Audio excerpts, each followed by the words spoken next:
Welcome to this episode of Uplifting News Sleep Aid Daily, where we read you good news to fall asleep to. Today is Wednesday, April 22nd, 2020.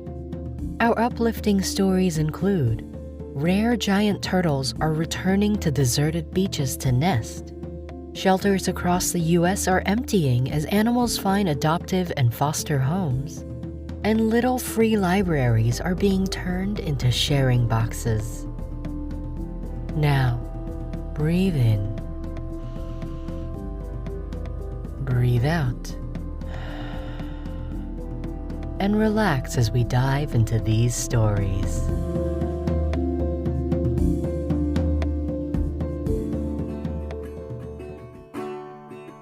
Our first story is from Independent UK. By Tom Embury Dennis. Rare giant turtles returning to beaches deserted by tourists across the world. With beaches across the world cleared of people and their waste, one vulnerable sea creature, here for millions of years before humans, appears to be making a comeback. In recent weeks, rare leatherback turtles have been found nesting in numbers not seen for decades on beaches in Florida and Thailand.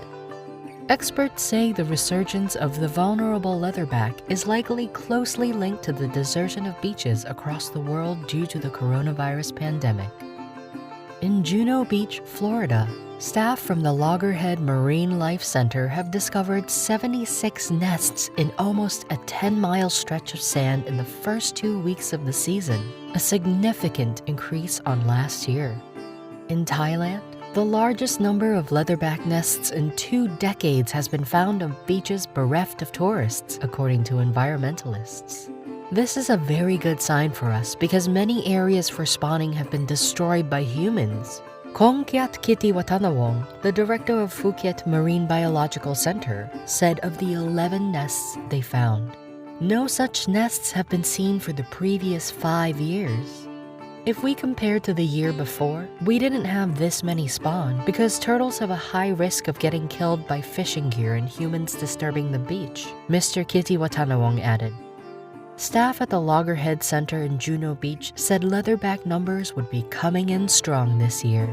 It's really going to be a good year for our leatherbacks, the center's research manager Sarah Hirsch told West Palm Beach News. From wild boars patrolling the Israeli city of Haifa to deer venturing into London suburbs, virus closures are drawing wildlife into the abandoned streets of many cities.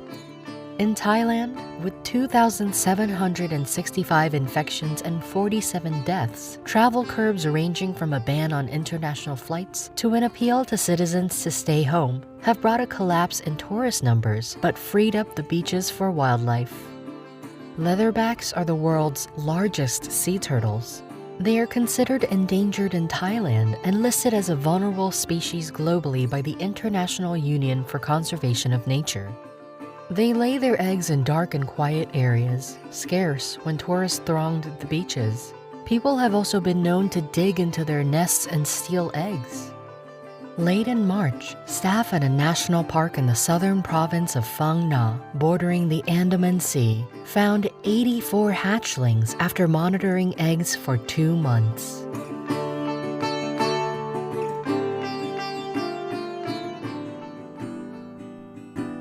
Our next story is from NBC News by Cameron Oakes.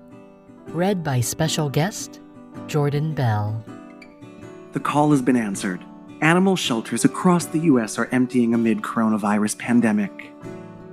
Megan Lemaire always wanted a dog growing up, but was never allowed to have one. So when Lemaire, a 22-year-old student at Washington University in St. Louis, heard that area shelters needed foster families to care for animals during the coronavirus outbreak, she and her roommate applied to provide a home to a pet in need.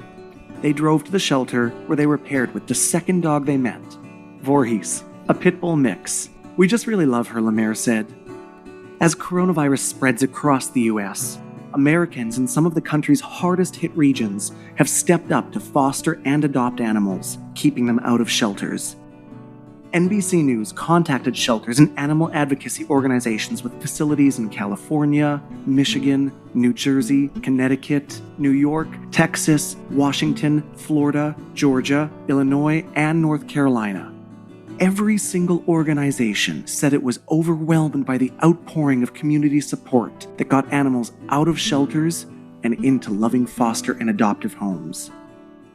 Humane Society of the United States President and CEO Kitty Block said that the organization has worked with its 400 shelter partners to spread the word about the need to clear shelters by placing pets with foster and adoptive homes. The call has been answered, Block said. Matt Burshidker, President and CEO of the American Society for the Prevention of Cruelty to Animals, the ASPCA, said that the organization has seen a 70% increase in animals entering foster care in their New York City and Los Angeles programs compared to this time last year. In Los Angeles, Burshidker said the organization is delivering kittens to foster and adoptive families using ride-sharing apps. A spokesperson for Los Angeles County Animal Services told NBC News in an email that the county placed 307 animals in foster care and found homes for 919 pets in March.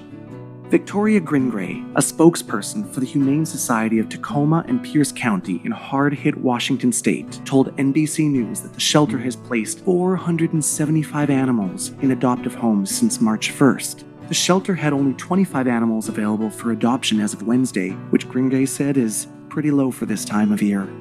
The Liberty Humane Society shelter in Jersey City, New Jersey, across the Hudson River from the pandemic's epicenter in New York City, put out a plea to the public to foster pets. But Executive Director Irene Borngraber said she did not know whether people would step up to care for the animals. Borngraber said the shelter was overwhelmed by the level of response they received from the public. We were actually able to place every single one of our animals into foster care the day before New Jersey's shelter-in-place order formally went into place, she said. Baytown, Texas Adoption Center was able to clear out its shelter by March 28. The shelter, just 30 minutes outside of Houston, had no foster program in place when the state announced its first coronavirus case on March 4th. But April Moore, the animal services manager for the city, said that the shelter began building a foster program on March 16th.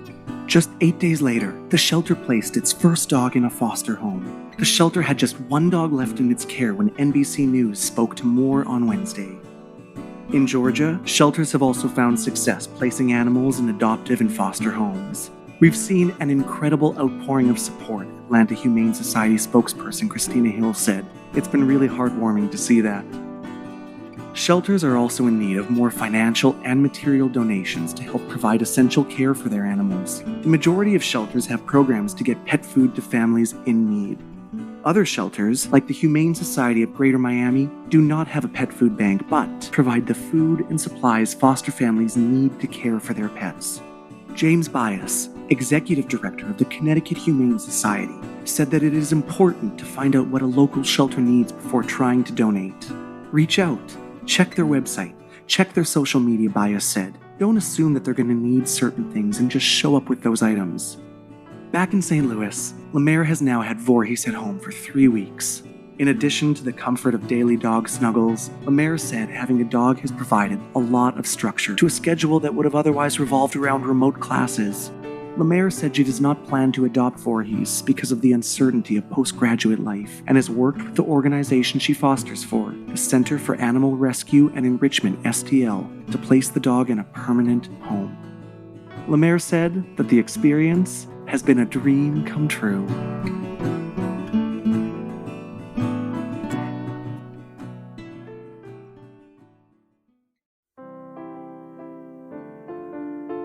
This podcast is hosted on Anchor.fm. If you haven't heard about Anchor, it's the easiest way to make a podcast.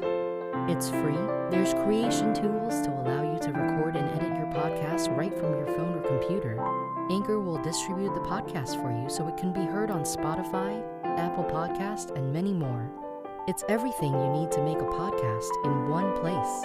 Download the free Anchor app or go to Anchor.fm to get started.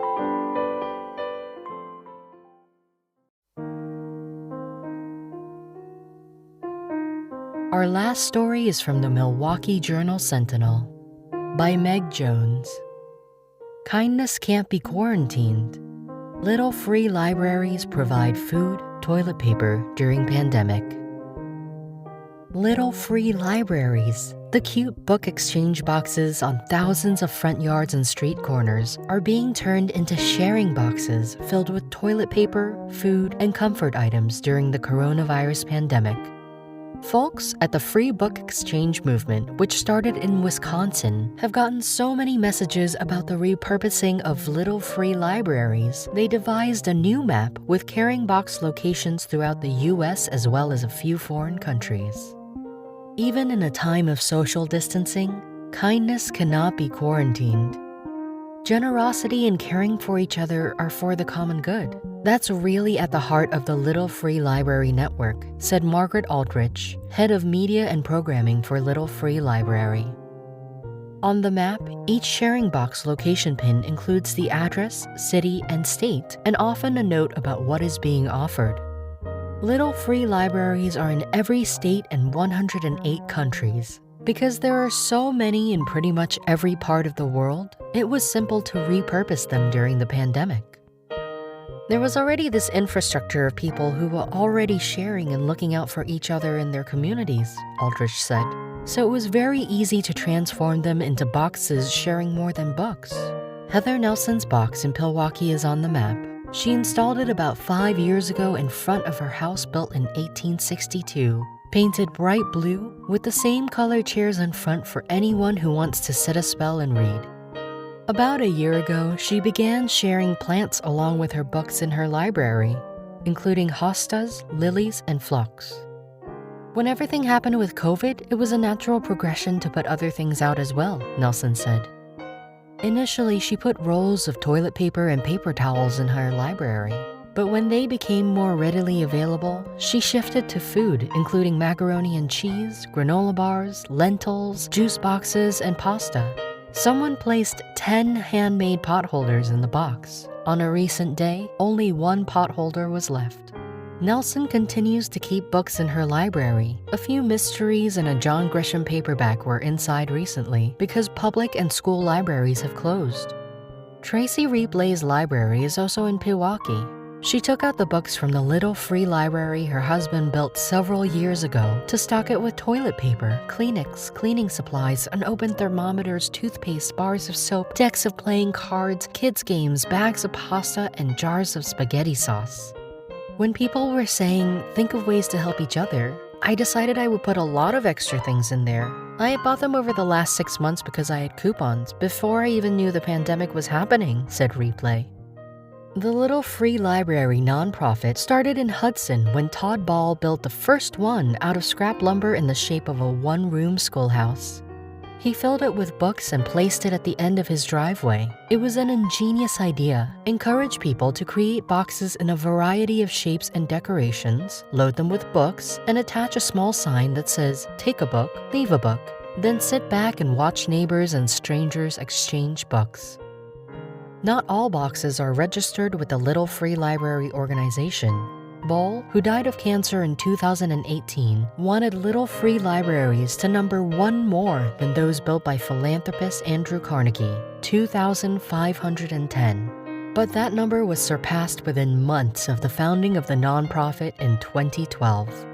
And last month, the 100,000th Free Little Library was unveiled in Houston. Last year, Bull's brother Tony started Share with Others, a business that promotes and expands front yard sharing through construction and sales of boxes to share food, books, hygiene items, seeds, dog treats, poetry, and other things. Share with Others is giving away temporary oval Klingon Little Free Pantry, Kindness Beyond Virus decals to anyone who requests one to place on their box to let others know it holds items needed during the pandemic. Little Free Library has issued best practices for stewards during the pandemic, washing hands before and after visiting a library box, and keeping social distancing in mind. Mark Lamperer built 4 libraries and placed them at the homes of his mother, sister, and girlfriend, plus one at his parents' cottage last Father's Day weekend. Because he lives in Green Bay, he naturally painted them in Packer colors. After coronavirus cases began popping up in Wisconsin, Lamperer noticed some stewards were placing baby formula and food in their libraries. "I thought, oh, that's a great idea," said Lamperer. He and his girlfriend, Carlene Loring, began making face masks on sewing machines, placing them in plastic bags and putting them in their libraries. One day, he put half a dozen in one of his boxes on Green Bay's west side, and they were gone within 4 hours. Anything people can do to help each other, that's part of the reason we started the library for our neighbors, said Lamperer.